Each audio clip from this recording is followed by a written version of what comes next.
Isip kabahin sa pagtapos sa pagsaulog sa Children's Month sa dakbayan sa Talisay, pipila ka mga bata sa tanang 22 ka mga barangay ang mitambong sa Children's Summit. Sa kalihukan, gipahibaw sila sa ilang katungod ug ang importante nilang tahas aron pag-umol sa maayong ugma sa katilingban.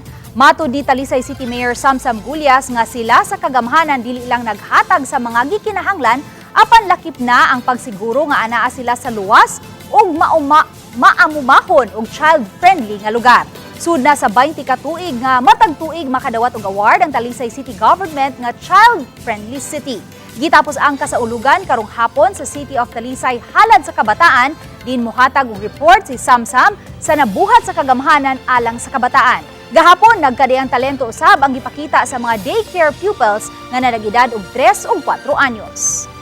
We always concentrate on the 4 rights of children: the right to protection, the right to survival, the right to development, and the right to participation. And that is where ang akong children's report based on every year.